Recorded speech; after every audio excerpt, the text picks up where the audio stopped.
Akil, what do you say on Elon Musk and DOGE?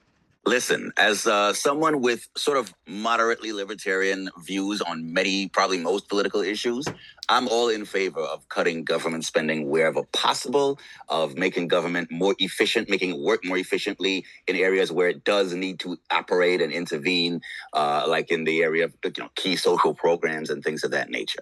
So in principle, I favor saving taxpayers and any free society as much money as possible at every opportunity. With that said, do I think that DOGE is the way to get it done, the right way to get it done in principle? No, I don't like this idea of this outside agency that isn't really officially a government agency, that seems to be operating largely at the whims of this unelected, democratically unaccountable billionaire plutocrat. I just don't buy that at all. I don't buy the idea that DOGE is actually going to be able to make any meaningful reductions in government spending, because it doesn't show any awareness of the reasons why government spending remains stubbornly high. Even in the United States, with its supposedly more right-wing politics, ultimately most Americans actually want government to spend money on them. They don't like it when government takes money from them, especially by force. They don't like it very much when government tells them what to do and what not to do. But most people love a free lunch, or what seems like a free lunch. People tend to support government putting money in their pockets or giving them benefits of various kinds. And if you look at what are actually the biggest, most expensive items in the U.S. federal budget, the things that Uncle Sam spends the most money on year after year,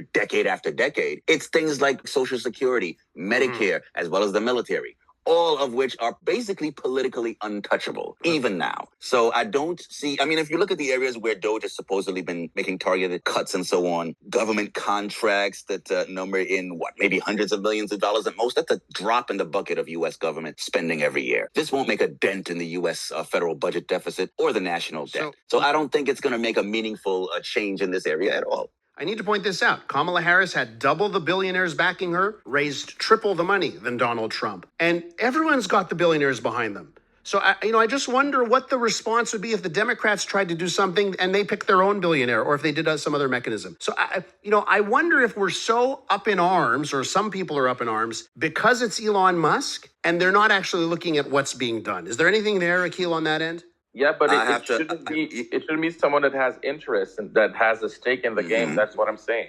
That too. Yeah.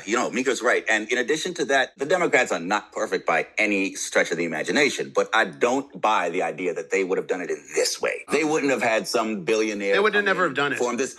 They wouldn't have. No, but never. Well, that too, if you wanted to. But they wouldn't have gone about it in a way that violates the constitutional principle of separation of powers, which is one of the hallmarks of the U.S. system of government. Like Miko just pointed out, Trump has shown he has no regard or respect for various constitutional norms, or really for anything that stands in the way of him and his agenda and his whims. So, the way he's going about it, no matter how much you may want to see government spending cut, this is just not the right way to go about it.